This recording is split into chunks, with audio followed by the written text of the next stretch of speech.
سلام البنات، مرحبا بكم في هاد لا فيديو تاع اليوم. كما راكم تشوفوا اليوم جبت لكم الوصفه اللي نعتمد عليها تاع مقروط اللوز. هاد الوصفه تجي هايله وراح تنجحوا فيها من اول مره، خاصه اللي مبتدئه. هنا كان عندي طلبيه تاع التزيريات كما كنت تشوفوا هنايا، والعرايش ومقروط اللوز. كنت درت معكم ديجا العرايش والتزيريات. قلت يما لا ما درتش لا فيديو تاع مقروط اللوز، اليوم بارطاجيها معكم، يعني تبعوا لا فيديو الاخر راح تفهموا، راح نعطيكم كامل الاسرار باش ينجح لكم. انا بديت معكم من الاول كما كنت تشوفوا، حبيت نرحي قدامكم. ما نشريش اللوز مرحي. هنا درت 500 غرام تاع اللوز مع النصف دايما 250 غرام تاع السكر، حبه بيض كامله وزوج صفار. راح ندير مغرفه عسل، زوج حبات مبشور قارص، ماذا بكم يكون اخضر. والزبده هنايا واش ندير، نجيب الربو ديالي كما راكم تشوفوا هنايا. يعني راح ندير معاكم كل شيء قدام عينيكم، يعني باش تشوفوا كلش. انا هنايا اللوز ديالي شريته هكا ابيض مقشر، ما حطيته في الكوشه ما والو، راح نخدم به عادي. واللوز ما نحطوش انا في الكوشه، خاصه اذا خدمته به المخبز والتزيريات وال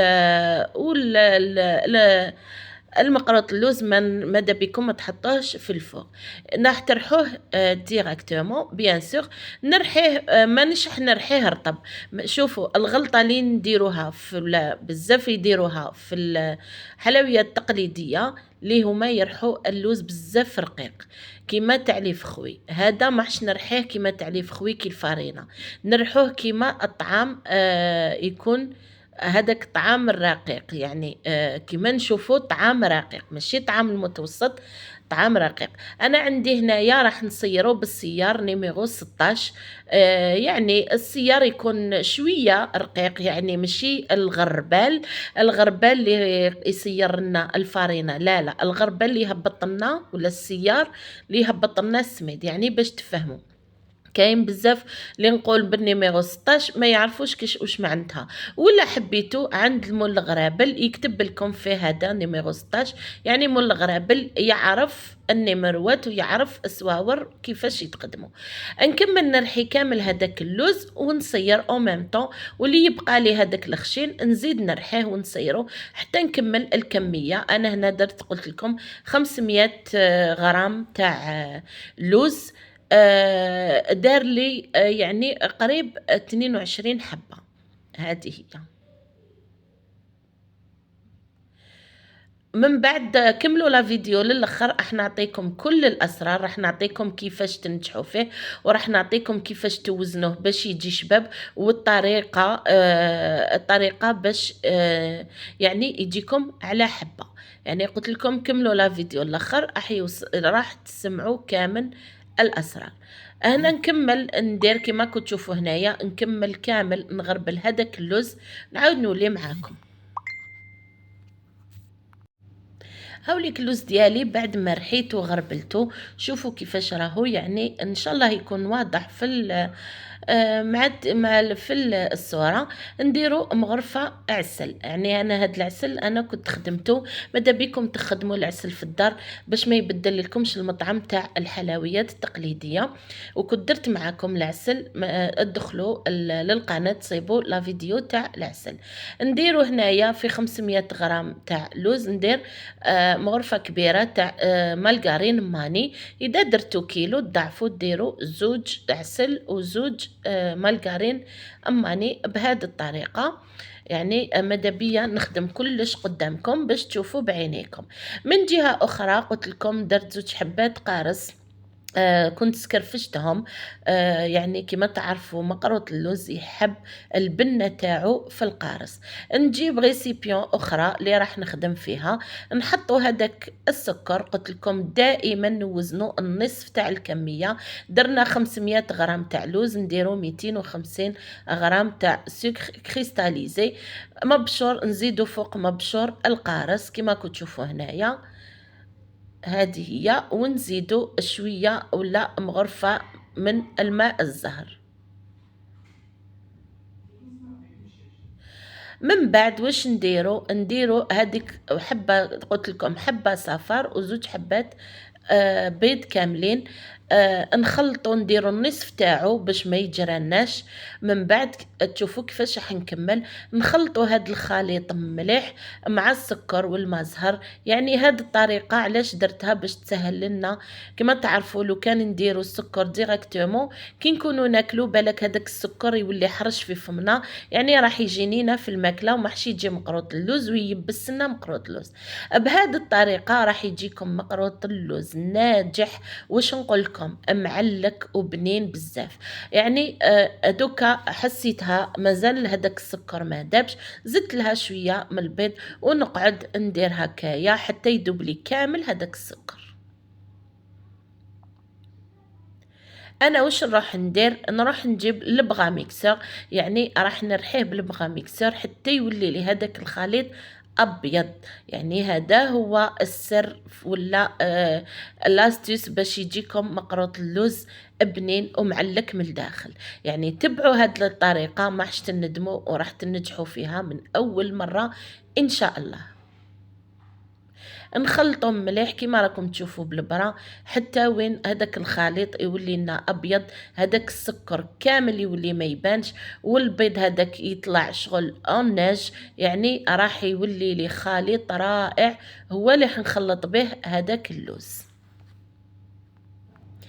بعد ما كملت كامل خلط بالبرا، نعاود نجيب اللوز ديالي اللي كنت درت فيه مغرفه عسل ومغرفه مالغارين ماني، نخلطو مليح حتى يتحلي كامل هذاك العسل والزبده او المالغارين مع اللوز كما كنتوا تشوفوا هنايا بهذه الطريقه. يعني طريقه سهله، وكاين بزاف اللي يخافوا مقروط اللوز يقول لك صعيب، ما هو صعيب ما والو. يعني تبعوا الخطوات وتبعوا النصائح وكملوا لا فيديو حتى الاخر باش تعرفوا كامل النصائح باش يجيكم رائع رائع من اول تجربه. نديروا هذاك السكر يعني الخليط اللي كنا خلطناه بالبغا فوق اللوز بهذه الطريقه، ونكمل نخلط اللوز ديالي هنا غير بالعقل. نعجنوا ما تخافوش، يعني قد ما تعجنوا المقروط اللوز تاعكم راح يجي معلك وبنين. يعني ماشي كيما العجين، يعني كيما حلويات تاع العجين، كيما مقروط اللوز. مقروط اللوز يحبوا المخبز الزيريات كامل اللوز تاعهم، ماذا بيكم قد ما تعجنوا قد ما حيجيكم رائع وراح ينجح معاكم. هنايا لقيتها شويه ناشفه، نزيد نكمل هذاك البيض اللي كان قعد لي. وهنا ماذا بيكم تجروها، تجروا هذيك العجينه قد ما تكون جاريه، يعني راح تبات. انا من الاحسن تبيتوها، وإلا ما كانش عندكم الوقت من الاحسن تخلوها اموا 3 سوايع. يعني هنا ما تخافوش السكر راهو دايب، حنا علاش نخلو حلويات تقليديه يباتوا باش هذاك السكر يذوب، لكن هنا راني ذوبته يعني بهذه الطريقه. ما تخافوش يكون مازالوا يابس ولا، لكن من الاحسن انا هنا درت هذا الخليط في الليل، خليته في ساشي، درته في الفريجيدا، غد من داك الصباح خدمت مقروط اللوز ديالي. كما راكم شوفوا كيفاش راني ندير، راني نعجن فيه. قلت لكم يعني يحب بزاف العجين هاد المقروط اللوز، والطريقه اللي درتها يعني راح تسهل لكم العجين ماحش يجيكم صعيب. نخليه انا واش ندير، نروح نحطه في ساشي. قلت لكم نخليه انا يبات، ولا كنتو مزروبين تقدروا تخلوه 2 سوايع وتخدموا به. نعاود نولي معاكم بعد ما يرتاح لي العجين.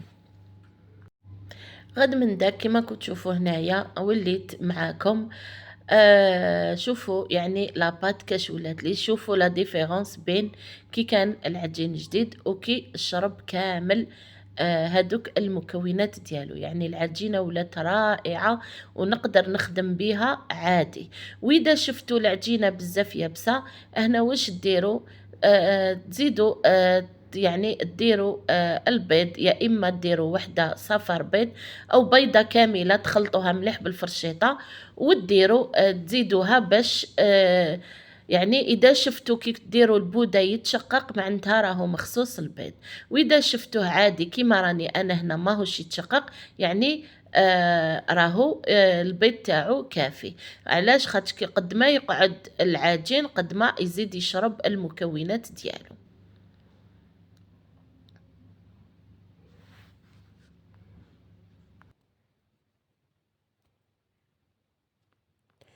هنايا نكمل نشكل البودان تاع مقروط اللوز. الا حبيتوه كبير يعني خلو البودان خشين، والا حبيتوه شويه رقيق رققوه في البودان. ماذا بكم تخليه بومبي من الفوق. يعني هذه هي الشكل التقليدي ولا الشكل الصحيح تاع مقروط اللوز.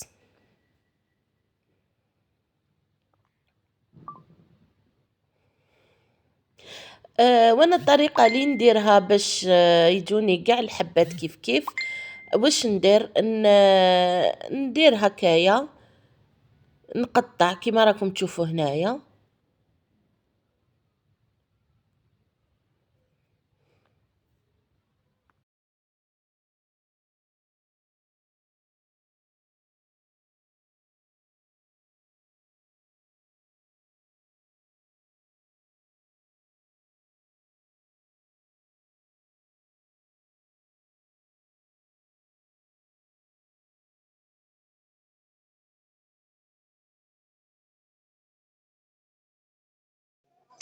كما كنتوا تشوفوا الطريقة، أنا نوزن حبة باش يجوني كامل ميزان واحد.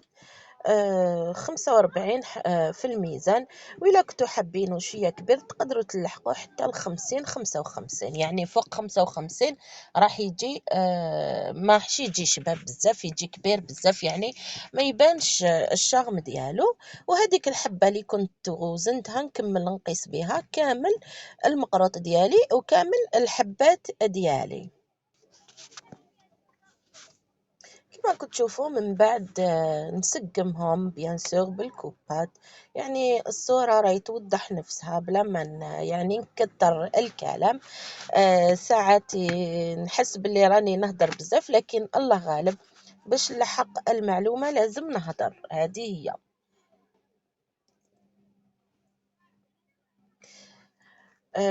نجيبو 2 كوبات، مام اللي ما عندهاش الكوبات تقدر مام بالموس، تقدر بيديها يعني.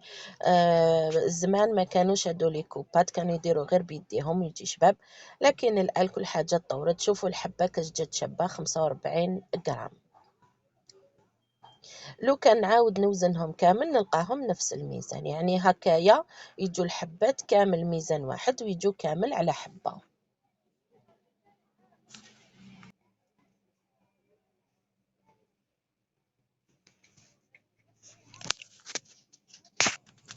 من بعد كنت شعلت الفوغ 180 درجة.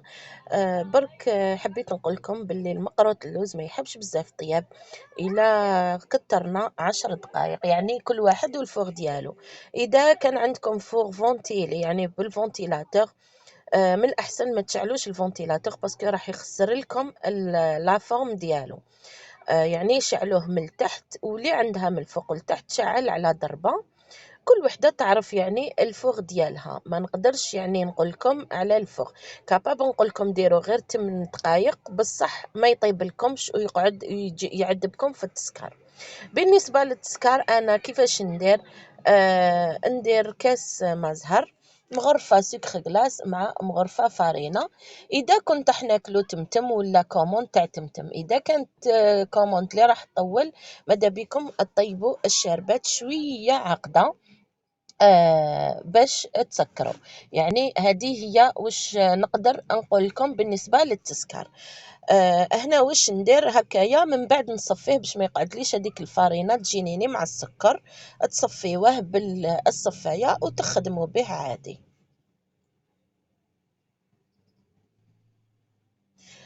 التسكر اذا كانت كونتيتي صغيره يعني تغربلوا السكر كلاص تاعكم 2 خطرات من الاحسن. ونعاود كيما كنت تشوفوا هنايا نفس الشيء، درتو الخطره الاولى في ساشي، نعاود نغربلو في ساشي واحد اخر من المره الثانيه.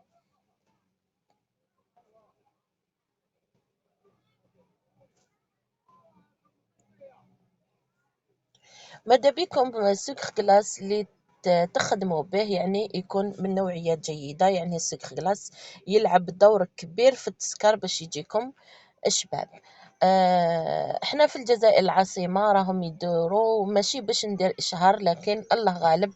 توجور تقولوا لي في الكومونتير واش باش تخدمي باش ديري، انا ديريكتومون نقول لكم والرزق على ربي. يعني ندير بهذاك فاباكو ولا تاع زمان، ولا يعني المرجل، يعني هاد الزوج اللي رانا نسكروا بهم ونطلو بهم. نجيب الحبات ديالي بعد ما نحيتهم، وباش ما نقول لكم ما نحوش مقروط اللوز تمتم السنيوه وما يخلعكمش كي يلصق لكم مع السنيوه نورمال. تخلوه يبرد مليح لازم باش تمسوه، باش ما يتبدل لكمش. مع الاول تلقاوه طري كي تجو تنحوه، لكن من بعد كي يبرد يعاود يشد روحو. ومن الاحسن تنحوه الا لصق لكم مع السنيوه ديروا راكليطه هكايا ولا اي موس يكون رقيق تنحو به من تحت، يعني ما يخلعكمش كي يلصق.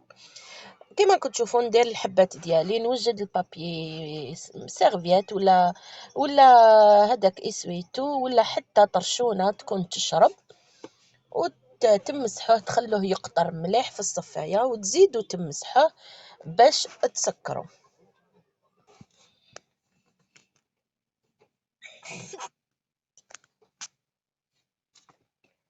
كما راكم تشوفوا هنايا هكايا نرفد الحبه ونحطها في البابي موشوار.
بعد ما نشفوها مليح في البابي سيرفيات نحطوها ديريكتومون في السكر غلاس.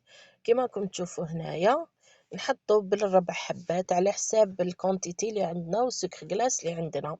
ما لازمش نكتروا بزاف سكر غلاس، وما لازمش في السكر غلاس يتلصقوا الحبات بزاف باش يتسكروا لي مليح. بهذه الطريقة. من بعد نغلق الساشي بهذه الطريقة، وكل 2 دقائق ولا 3 دقائق نحرك الساشي مليح بهذه الطريقة، 1 2 خطرات. من بعد نحوه نلقاو السكر تاعنا لصق عادي.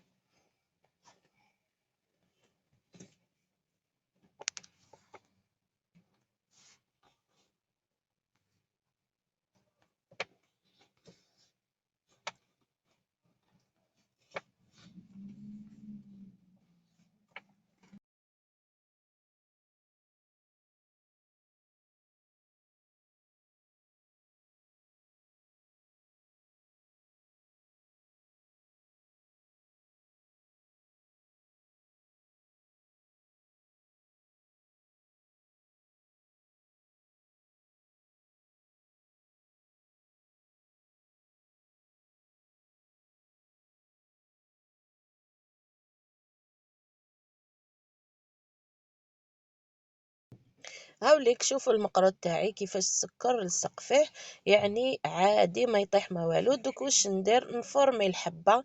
الحاجه الاولى اللي نبدا بها نفرغ كامل السكر غلاسي من التحت، نمسح الحبه مليح من التحت، ونمسح الجوانب ونمسح من الفوق. شوفوا الحبه ما شاء الله كيفاش اتسكرت لي. يعني انا ماشي مولفه نسكر بليغون. لي يسكروا بليغون لي عند لي يديهم يعرقوا، انا يديا ما يعرقوش، لكن حبيت ندير قدامكم برك بليغون باش تشوفوا يعني ليغون احسن.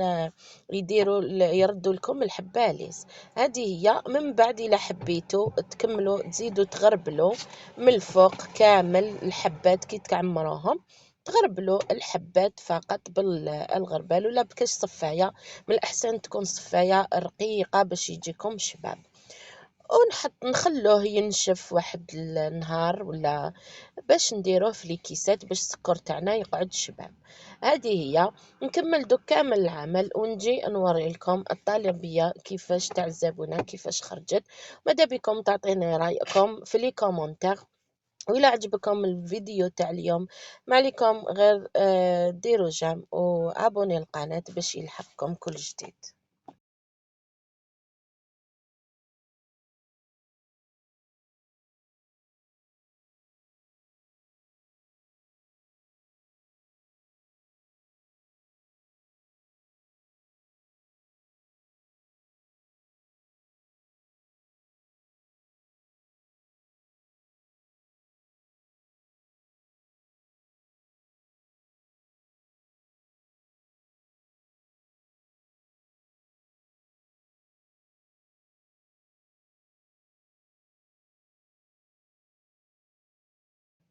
في الأخير هاي ليك الطلبية اللي كانت عندي تاع الزبونة. كنت درت قلت لكم زيريات ومقرط اللوز والعرايش، يعني جو هايل. زيريات والعرايش درتهم معاكم، دخلوا القناة تصيبوا لا فيديو. هذه هي خياتي العزاز، وش نقول لكم في فيديو آخر إن شاء الله. السلام عليكم ورحمة الله وبركاته.